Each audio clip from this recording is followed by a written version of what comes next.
ببین، میتونم این پیرهن رو ببینم؟ ها. واقعا خیلی قشنگه، کاملا مناسب آیداست. بهش میاد. باشه، ما بعداً میبینیمش. گفتی با هم بریم خرید عروسی، ولی انگار اصلا حواست یه جای دیگه است. حواسه یه مادر به نظرت کجا میتونه باشه نهان؟ سمت بچه هاشه دیگه. به محمد مربوطه؟ مشکلیه؟ آره یه مشکلی هست، ولی دلیلش پسر من نیست، پسر تو تیومانه. چی میگی قدریه؟ تیومان چی کار کرده ها؟ به خاطر پسر تو محمد نمیتونه با کسی که دوستش داره ازدواج کنه. منم اینجا خواستمت که بیایی و ببینی پسر چه دست گلی به آب داده. قدریه تو چی میگی؟ پسر من به محمد چی کار داره؟ تیومان چی کار کرده؟ تیومان به محمد خیانت کرده، کاری را که حتی دشمنشم نمیکرد. آبرو و حیثیت آیدا رو به باد داد. تو منظور چیه قدریه ها؟ ببین نهان، من خیلی واضح حرفمو زدم. منظورم اینه که محمد و آیدا به خاطر تیومان جدا شدن.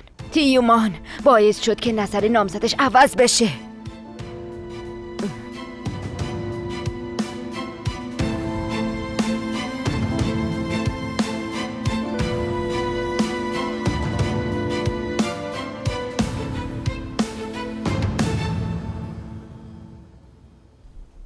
بابا معلومه چی میگی، نمیتونم درکت کنم. چیزی نیست که نفهمی. کامرو رو اخراج کن، همین. خب ولی چرا بابا؟ مگه نمیبینی اون دختر داره کار خودشو خوب انجام میده؟ اصلا کارشو درست انجام نمیده. چند دقیقه پیش کم مونده بود مامان بزرگت بخوره زمین. باشه بابا، ولی اون موقع کامرو داشت به من رسیدگی میکرد، واسه همین دیر اومد سر کار. مشکلم همینه آزان، نمیبینی؟ داره از تو مراقبت میکنه، در صورتی که ما به خاطر مامان بزرگت بهش پول میدیم. خدا رو شکر که بلای سر مامان بزرگت نیومده. حالا وظیفه توئه که واسه این که اتفاق بدتری نیفته اون دختر رو اخراجش کنی پسرم. نه بابا، نمیتونم این کارو بکنم. چرا؟ واسه این که کامرو خیلی خوب مواظب مامان بزرگمه و مامان بزرگم هم خیلی دوستش داره. یعنی اگه کامرو بره مامان بزرگم خیلی ناراحت میشه. اگه کامرو بره مامان بزرگت خیلی ناراحت میشه.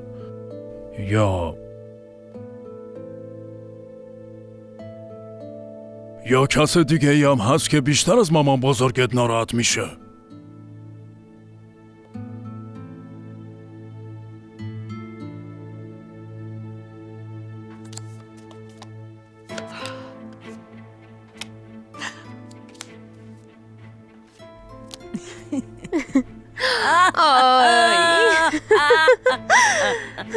بگو آزان، دلیل اخراج نکردن کامرو فقط به خاطر ناراحت شدن مامان بزرگته؟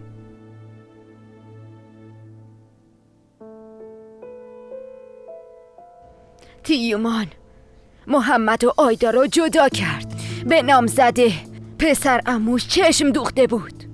کافیه، تو اصلا خودت میفهمی که چی داری میگی؟ پسر من همچین کاری نمیکنه. پسر من به جز خوبی به محمد به چیز دیگه ای فکر نمیکنه. که اینطور؟ واسه همینه که اون الان با آیداست؟ واسه همین محمد و آیدا رو جدا کرده؟ ها؟ وقتی پسر من تک و تنهاست اون رفته و دستای آیدا رو گرفته. دروغ میگی، تو تهمت میزنی. حتما حمید جواب این حرفاتو میده. همه این حرفاتو دونه بدونه به حمید میگم. مطمئنی که دروغ و تهمته؟ اگه راست باشه چی؟ ها؟ اگه تیمان با نامزد محمد در ارتباط باشه و حمید بفهمه چی میشه میدونی؟ بهش فکر کردی؟ نهان من چرا باید بخوام همچین دروغی بگم؟ پسرم دیوانه‌وار عاشقش بود و بی صبرانه منتظر بود که باهاش ازدواج کنه و زندگیش شروع کنه. ببین پسرم واسه اولین بار تو زندگیش خوشحال بود، برای اولین بار. ولی تیمان هر کاری تونست ساکت شو، بس دیگه، رسوای عالم میشیم. همچین اتفاقی نمیافته، ممکن نیست، فهمیدی؟ اما شده. الان به من بگو نهان، وقتی همه این موضوع رو بفهمن چطوری میتونم تو روی مردم نگاه کنم؟ به حرمت خانواده و اعتبار شرکت فکر کن. ها؟ یه پسر داری، مخ نامزده پسر عموشو زده. چطور تو روی مردم نگاه میکنی و باهاشون نشست و برخاست میکنی؟ نهان، نهان، نهان چی شده؟ حالت خوبه؟ بشین نهان. نهان حالت خوبه؟ نهان، نهان. واسه جلسه بعد از ظهر همه چی آماده است؟ آماده است آقای تیومان، بفرمایید. خیلی ممنونم.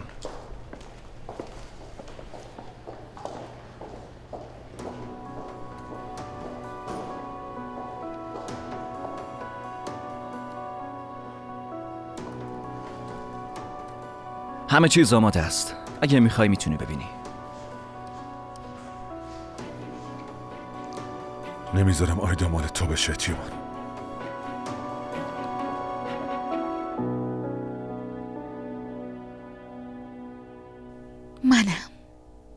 منم دلتنگت شدم.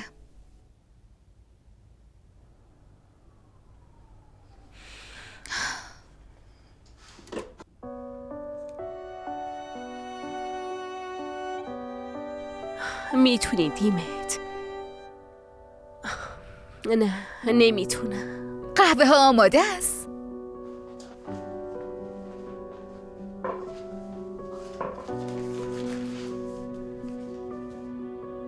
اون چی بود؟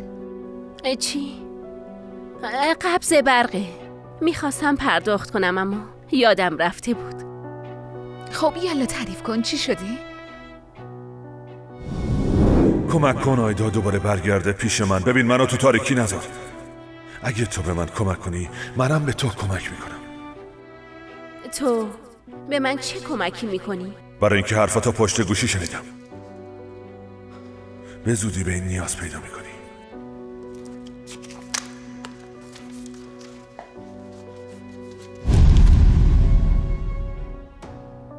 نه چیزی نشده، خوبم. دیمت، خودتو تو آینه دیدی؟ باورم نمیشه حالت خوب باشه. یالا حرف بزن، چی شده؟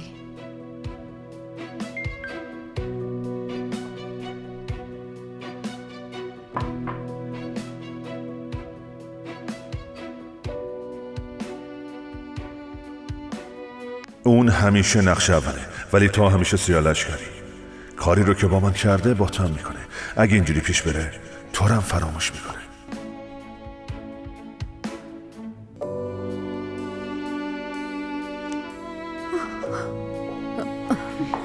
بیار دخترم، بیارش. نهان، نهان حالت خوبه؟ بفرمایین. اینو بخور.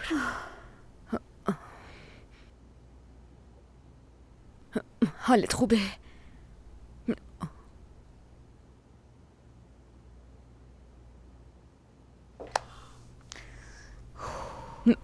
نهان، میدونی پسر من یتیم بزرگ شده. محمد، تیومان، اوزان، یادته چطوری با همدیگه تو باغچه بازی میکردن؟ وقتی پای تیمان جایی گیر میکرد، وقتی زانوی اوزان زخمی میشد، هر دوشون یه پدر بالا سرشون بود که دستشون رو بگیره. ولی پسرم همیشه یه کمبودی داشت. اون خوشحالی که هیچ وقت نداشت میخواست با آیدا داشته باشه و واقعا هم خوشحال بود. تا وقتی تیمان به آنکارا برگشت.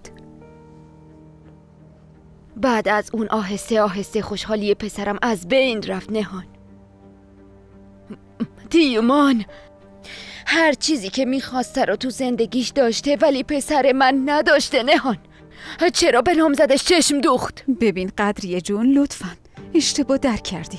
تیومان همچین کاریو نمیکنه. مطمئنم یه اشتباهی شده، همچین اتفاقی نمیافته عزیزم. همینطوره. میدونی دیروز که آیدا از محمد جدا شد کی باهاش بود؟ تیمون. ها، تیمون به جای اینکه کنار محمد باشه و طرفداری اونو بکنه، کنار آیدا خانوم بود. تیمون پسر عموی محمده. اینا مثل 2 تا داداش بزرگ شدن. اگه تیمون تو اون وضعیت بود، محمد به خاطر نجات زندگیش هر کاری که میتونست انجام میداد. ولی اون چی کار کرد؟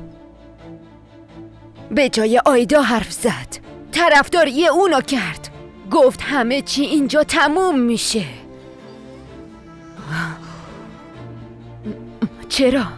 نهان تو رو خدا به هم بگو چرا؟ دارم بهت میگم تیمان آیدا را گول زده و عاشق خودش کرده و از پسرم جداش کرده. قدریه کافیه. نمیخوام بیشتر از این بشنوم. بسه. نمیتونی فرار کنی. میدونی مامان آیدا از هیچ چیزی خبر نداره. دعوتمون کرده که درباره عروسی حرف بزنیم. تا فردا اگه این مشکل رو حل کردی که خوب، وگرنه حمید از همه چی با خبر میشه، اونم با مدرک. اون موقع قیامت به پا میشه، مگه نه نهان؟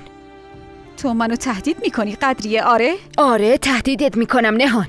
یه مادر به خاطر بچهش هر کاری میکنه. اگه تا فردا آیدا برای شام نیاد پیش پسرم، همه ی کارای تیمانو دونه بدونه به حمید میگم.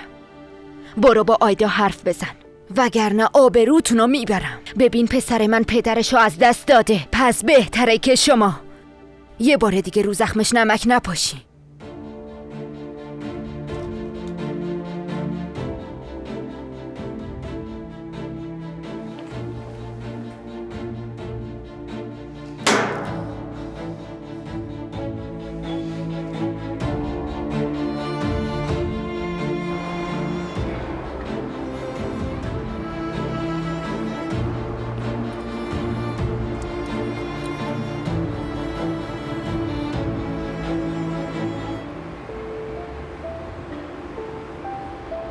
اینا رو هم یه بار دیگه خوب و دقیق باشه آقا بررسی محمد، کنیم. من رسیدگی میکنم. الو مامان جون. پسرم، من با نهان حرف زدم. تا من بهت خبر ندادم هیچ کاری نمی کنی. یعنی چی کار کرد؟ کارای پسرشو دونه بدونه بهش گفتم. آیدا بازم باید برگرده پیش تو، وگرنه اینکه تیمان به آیدا چشم دوخته و میخواد ازت بگیرتشو به همه میگم. پسرم تو نترس، نهان این مشکل رو حل میکنه. مامان جون تو واقعا یه فرشته. من مادریم که پسرشو خیلی دوست داره. چیزی که مال توه نمیذارم کسی اونو ازت بگیره. تو فقط سر تیمانو گرم کن و خودتو کنترل کن. اگه بفهمه که نهان میره پیش آیدا، همه چی به هم میخوره. آیدا به لطف نهان پیش تو بر میگرده. پسرم بسر خب، خداحافظ. به نظر میاد خبر خوبی شنیده باشی. همینطوره، خبر خوب. پسرمو میشه یکم با هم حرف بزنیم؟ در مورد آیدا حتی نمیخوام یک کلمم بشنوم. پسرمو جون، ما الان تو شرکتیم. نگفتی پرونده های پروژه رو ببینیم؟ یه گفتگوی کاریه.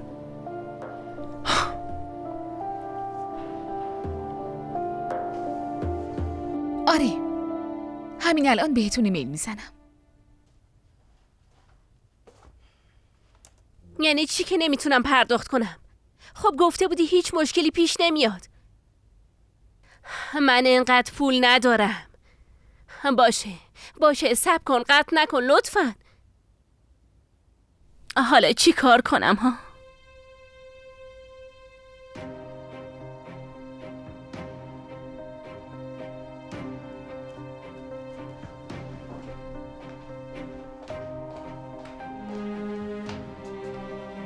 دیمیت؟ مشکلی پیش اومده؟ من الان باید برم. بعداً حرف میزنیم. باشه الان تو کار داری. دیمیت، ببین اگه مشکلی داری بیا حرف بزنیم. باشه مشکلی نیست، چیزی نیست. بعداً حرف میزنیم. باشه.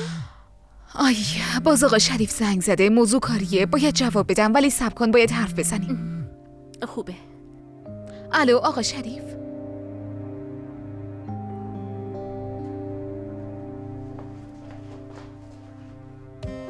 باشه من براتون ایمیل فرستادم. باشه من میبینمش.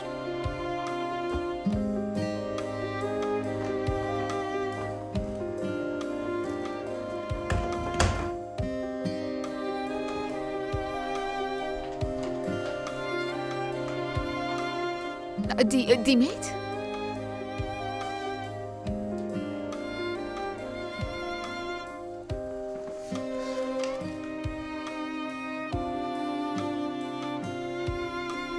نمیتونم ازش استفاده کنم. نمیتونم. ما تو حمل و نقلی که تو گذشته داشتیم 4 قلم جنس کم داشتیم. تو اصلا اینو میدونستی؟ محمد، این چیزیه که همیشه اتفاق میفته. چرا داریم دوباره در این مورد حرف میزنیم؟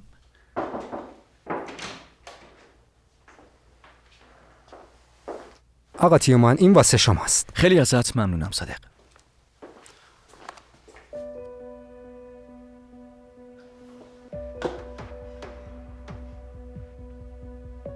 توش چیه؟ چیزی نیست که مربوط به تو بشه. خب مشکلاتت حل شد؟ در ضمن با مامانت حرف زدی؟ مگه نمیخواین برای شام برین خونه ی آیدا خانم اینا؟ پسرمو اینجا شرکته.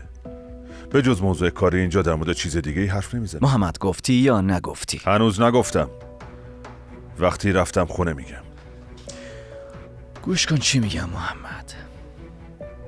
اگه به چیز دیگه ای فکر میکنی به نفعته که ازش منصرف بشی. من به چیزی فکر نمی کنم. وقتی آیدا منو نمیخواد چیکار کنم؟ جدی داری میگی؟ قبلا هم آیدا تو رو نخواسته بود، درسته؟ ولی تو تهدیدش کردی. کارای زیادی انجام دادی. اگه بازم همچین چیزی تو فکرت باشه، همین الان ازش دست بکش.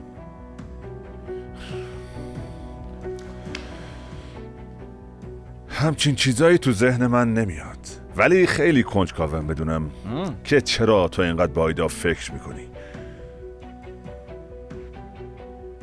ببینم بین تو و آیدا رابطه‌ای وجود داره؟ خدا کنه چیزی که فکر میکنم نباشه، وگرنه اون موقع قیامت بپا میشه.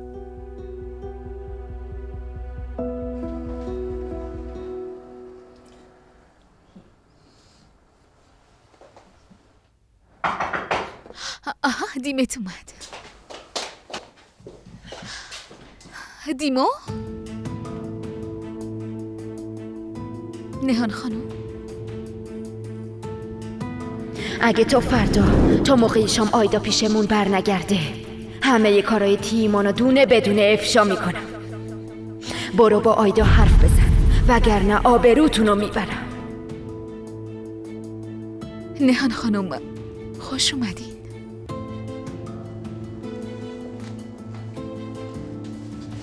آماده شو بریم، یالا. بگو، به خاطر مامان بزرگته یا این که تو این خونه یه نفر دیگه ای هم هست که کامرو رو دوست داره؟ آره همینطوره، منم دوستش دارم، ولی جوری که تو فکر میکنی نیست. کامرو دختر خوبیه، یه دختر مهربون و صادق، و به نظرم لیاقت این کارم داره. هنوز برات زوده که اینجوری فکر کنی. به نظر من باید منطقی فکر کنی. هنوز زوده پسرم. تو خوششانس بودی که به عنوان پسر به دنیا اومدی. تو نمیدونی فقر چیه. تو بهترین مدرسه درس خوندی. تو بابا چی داری میگی؟ مگه ما الان درباره کامرو حرف نمیزدیم ها؟ آره، دقیقاً درباره همین حرف میزنم. کامرو میخواد مثل تو یه زندگی عالی داشته باشه. اون یه زندگی بی دردسر میخواد. ببینم بابا منظورت از این حرفا چیه ها؟ آزان، خوب گوش کن به چی میگم. تجربه من خیلی بیشتر از توه. معلومه کامرو خانم راه آسون تری رو برای پول در آوردن در نظر گرفته. انتخاب کردن تو در ضمن مشخصه کارش رو درست انجام داده که الان طرفداریشو میکنی. اشتباه میکنی بابا، کامرو همچین آدمی نیست. چه اینطور؟ باباش تو زندونه، مامانش از خونه فرار کرده، یه دختری که دانشگاه نرفته و میخواد با گول زدن تو یه زندگی راحت بسازه. ببین بابا، اشتباه فکر میکنی. تو این دنیا پول برای همه مهم نیست. راستش ببین، کامرو چیزایی مهمتری واسه فکر کردن بهشون داره. یه آبجی داره که خیلی دوستش داره. اون به پدرش که بیگناه تو زندونه قول داده که مواظب خواهرش باشه. چرا نمیفهمی تو بابا؟ پولام برای همین مهمه. چطور مراقب خواهرش باشه؟ چطور میتونه برای باباش پول بفرسته؟ با زحمتی که خودش داره میکشه. بابا ما چرا داریم درباره این موضوع حرف میزنیم؟ واسه اینکه بفهمی کامرو داره از تو سوء استفاده میکنه. نذار گولت بزنه پسرم. همیشه کارات اشتباه بوده و همیشه شکست خوردی. برای یه بارم شده به حرفم گوش کن. اون دختر رو اخراج کن تا بتونی تو زندگیت از این به بعد پیشرفت کنی پسرم.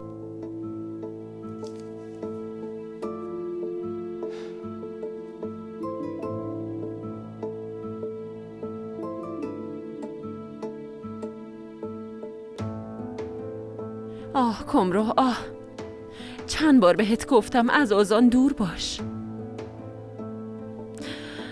الان داری الکی کارتو از دست میدی ها.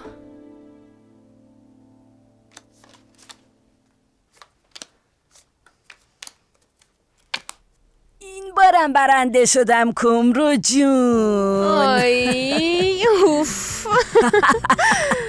من برنده شدم.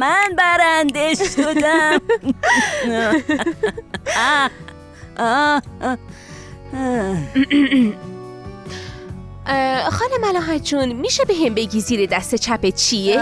خب فکر کنم بی‌حس شده.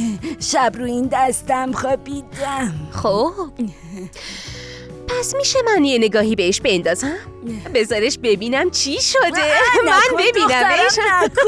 ای وای.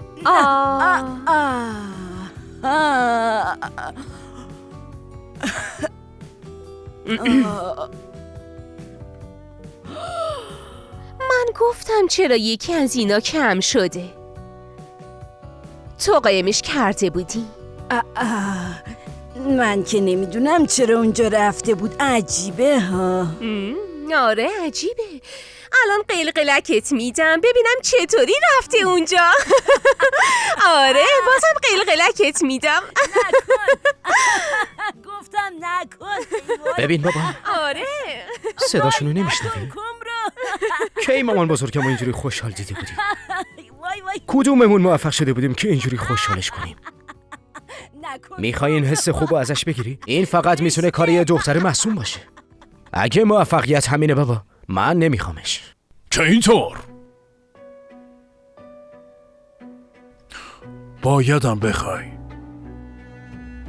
تو پسر حمید اوستورکی، پسر یه سرمایه‌دار بزرگ تو آنکارا، و اگه میخوای تو زندگی موفق بشی باید بعضی چیز رو فدا کنی پسرم.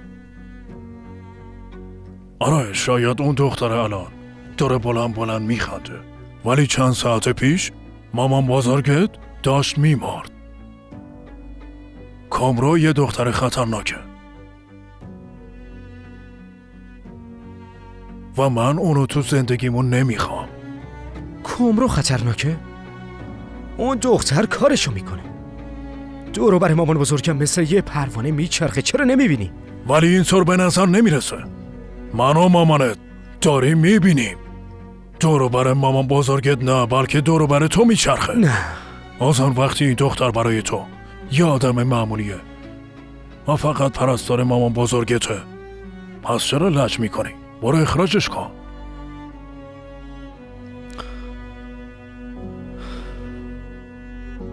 نکنه این دختر واقعا گولت زده پسرم.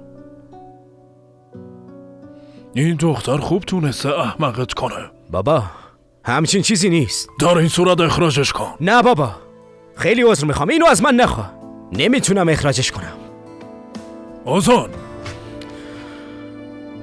اگه کامرو رو اخراج کنی خودم بهت کمک میکنم رستوران بزنی.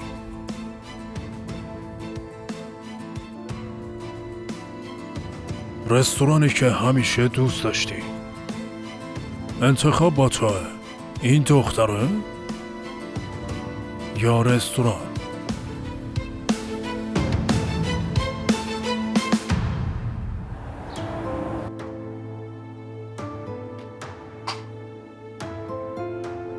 از این سکوتت نتیجه میگیریم که تصمیم درست رو گرفتی. کامرو رو اخراج میکنی. منم اون رستوران رو برات پس میگیرم پسرم.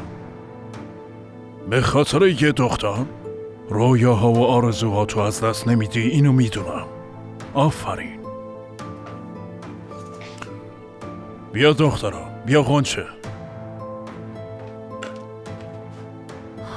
اخراجش میکنن. بگو بابا جون.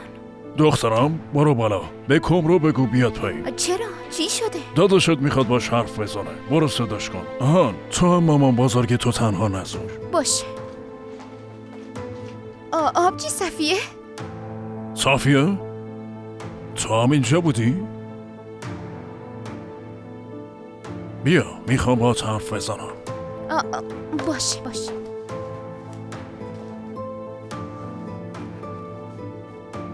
برو دخترم. باشه.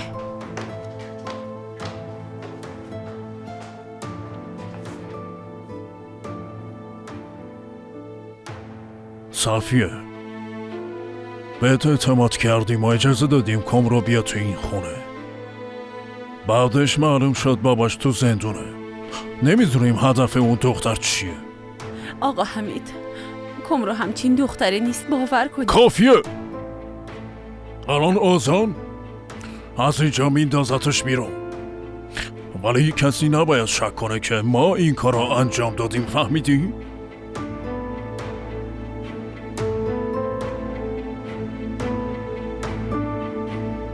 نهان خانم، ما قراره کجا بریم؟ بفرمایین تو لطفاً. شما چجوری فهمیدین که من؟ مامانت بهم گفت میخوایم کادوی عروسی تو بگیریم، به تو و به محمد. راستش من بهونه نمیخوام باشه، میخوام بهترین کادوی عروسیتون باشه. محمدم مثل پسر خودمونه. یلا آماده شو دیگه. ببین آیدا نامزدم. این که اون از من جدا شده اینا همش چرته. من منظوری ندارم، ولی بهتر از این به بعد مراقب رفتارت باشی. منو ببین، داری تهدیدم میکنی؟ تو با چه جرأتی اسم آیدا رو زبونت میاری ها؟ کیو داری تهدید میکنی؟ فکر کردی ازت میترسم؟ با دقت پیش برو. اگه بفهمه نهان رفته سراغ آیدا همه چی رو خراب میکنه. آیدا به خاطر نهان دوباره برمیگرده پیشت. آروم باش، این رفتارت خجالت آوره. آروم باش. خفه شو. فکر میکنی برام مهمه میخوای چی کار کنی محمد؟ من که نگفتم دورا برای آیدا نبینمت ها؟ من که نگفتم اسم آیدا رو زبون کثیفت نیاری. گوش کن چی میگم محمد. میدونم یه نقشه تو سرت داری، اما من خرابش میکنم. فهمیدی یا نه؟ خرابش کن.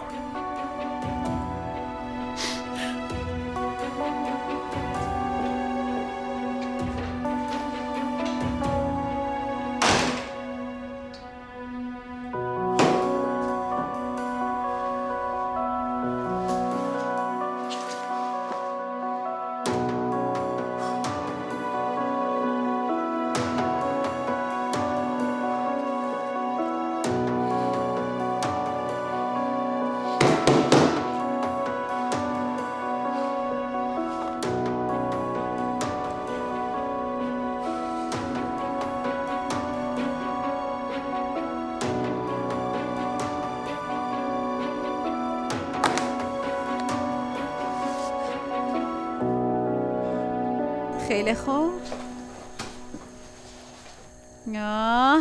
پخته. اگه نپخته بود وقتی برگشتی میتونی بپزیر.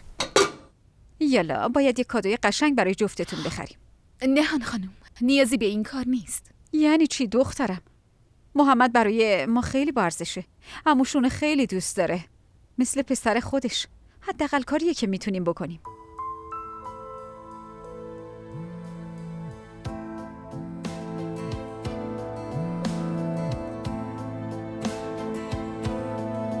من نمیتونم برم نهان خانم. چرا نمیتونی بری آیدا؟ به خاطر اینکه به خاطر اینکه تو از محمد جدا شدی مگه نه؟ محمد رو ترک کردی، درست نمیگم؟ به خاطر تیومان.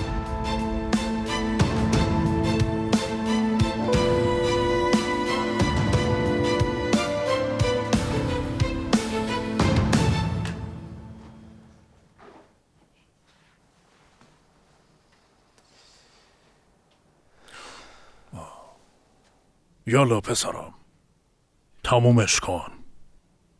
بعدشم میریم پیش وکیلو، رستوران تا پس میگیریم. پس این دختر کجاست؟ کامرو!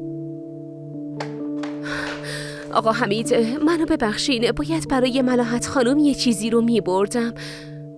اوزان میخواد با حرف بزنه. آقا اوزان میخواد بهم چی بگه؟ اینو از خودش بپرس.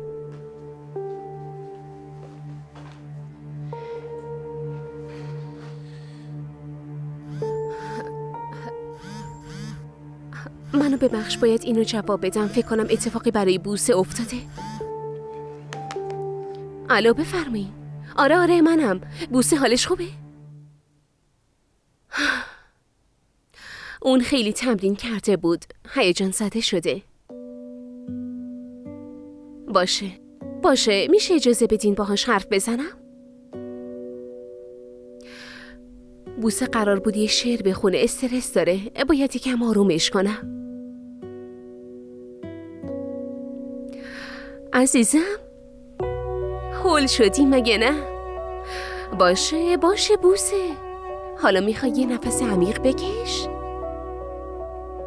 آره، آروم نفستو بده بیرون. تموم شد. آروم باش، هول نشو، چیزی نیست آبجی جون. حالا گوش کن. وقتی کوچیک بودی یه آهنگو با هم میخوندیم و بعدش آروم میخوابیدیم، اونو یادته؟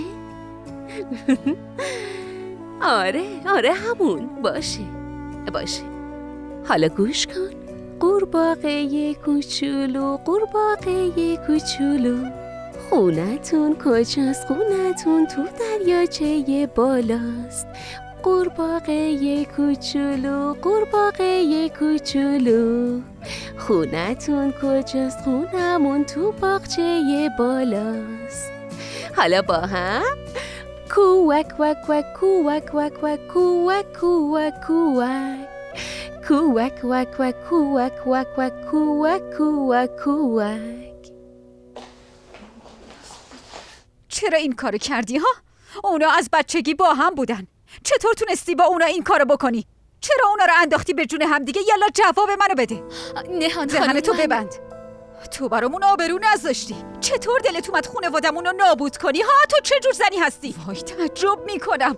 اونا مثل دو برادر همدیگه رو دوست داشتن، ولی الان چی ها؟ تو قراره همین روزا با محمد ازدواج کنی، ولی بدون اینکه خجالت بکشی رفتی سراغ پسرم تیومان. آره درست میگم؟ خواهش میکنم یه لحظه گوش بدین. به چی گوش بدم ها؟ به چی گوش بدم؟ میخوای بگی چجوری پسرمو گول زدی؟ آره میخوای بگی چجوری مسمومش کردی؟ درسته؟ تو خجالت نمیکشی؟ بگو چجوری گولش زدی؟ بگو دیگه.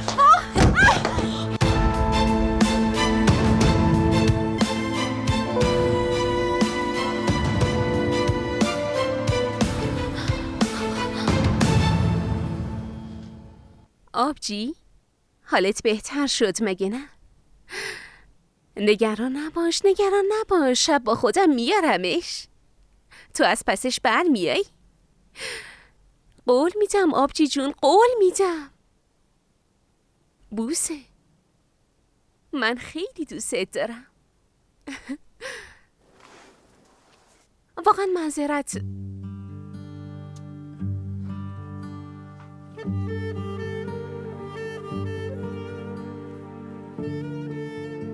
اوزان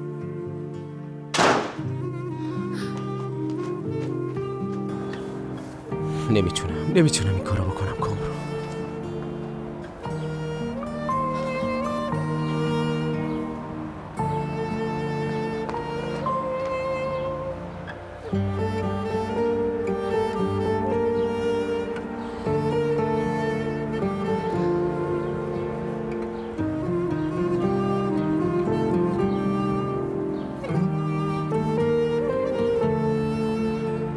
میدونستم پسرم، میدونستم نمیتونی.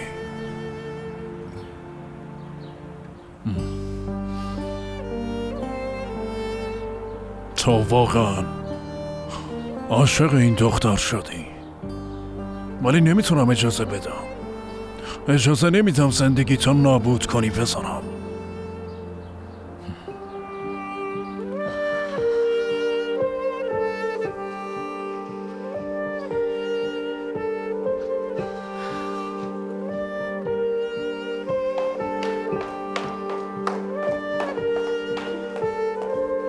ببینم کمرو چی شد؟ با اوزان حرف زدی؟ میخواستم، اما اون یهو گذاشت و رفت. آبجی تو میدونی چه اتفاقی افتاده؟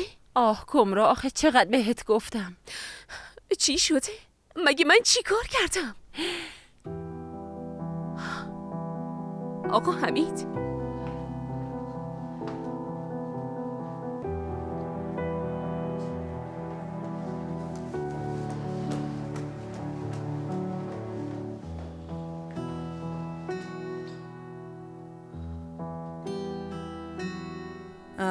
ببین بابات اینجا 11 سالش بود. تازه میخواست سوار دوچرخه بشه.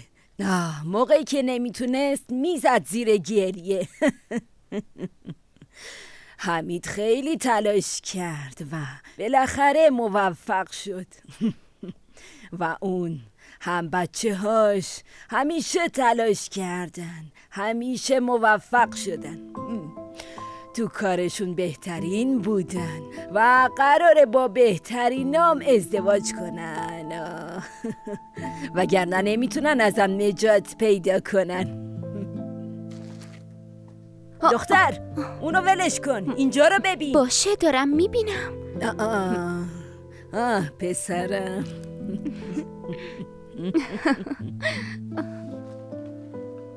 بیا دخترم.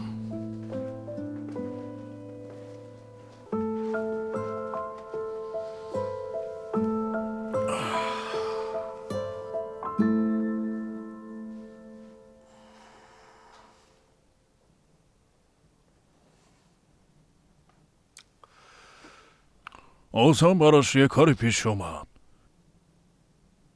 بهم گفت تو باش صحبت کن. ببین دخترم، تو دوره آزمایشی بودی و تقریبا 1 ماه تو این خونه کار کردی. ما تصمیممون رو گرفتیم. میخوایم یکی دیگر رو استخدام کنیم. نفهمیدم. آقا حمید من چی کار کردم؟ خاله ملاحت از کارم راضی نیست. موضوع مامانم نیست. موضوع دروغاته. راجب بابات بهمون دروغ گفتی. به خاطر همین ما هم تصمیممون رو گرفتیم. بهتره یکی دیگر رو برای این کار انتخاب کنیم. اما من به خاطر آقا اوزان این کارو کردم. آقا حمید کی بهت گفت؟ اوزان چی کار است؟ کار تو؟ مراقبت از مامانم بود. آخه تو چطور میتونی انقدر راحت به همه دروغ بگی؟ نکنه رستوران یادت رفته؟ اگه اوزانم الان می بود مطمئنم بدتر از اینا رو بهت میگفت. جلوی اون همه آدم که حتی نمیشناختیمشون آبرومون رو بردی. راستش من دیگه نمیتونم به تو اعتماد کنم. فهمیدی چی میگم؟ اما آقا حمید بعدش هم میدونی موقعی که تو نبودی مامانم افتاد رو زمین. میتونست بدترم بشه. شاید بعد افتادن استخونش میشکست. تو کجا بودی؟ به جایی که کنار مامانم باشی رفتی پیش اوزان. من آقا اوزانو وقتی خواب بود دیدم. وقتی دیدم خواستم بهش کمک کنم. قسم میخورم. کافیه. ببین دختر، تو تونستی امروز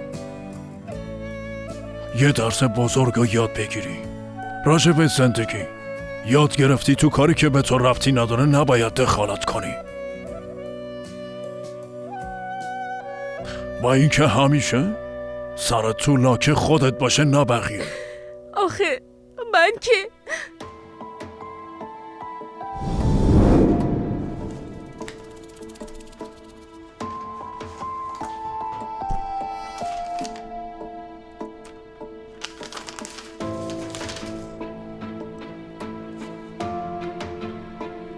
این یعنی چی؟ باید مراقب کمرو خانم باشی. به نظر من کار خودشه. اصلا گریه نکن. از این گریه زیاد دیدم. با اوزان حرف زدیم و این تصمیم رو گرفتیم. اونم بهم گفت که از این صمیمیت بیش از اندازه تو دیگه خسته شده. زودتر وسایلتو جمع کن. نمیخوام با مامانم خداحافظیم کنی. بی سر و صدا برو.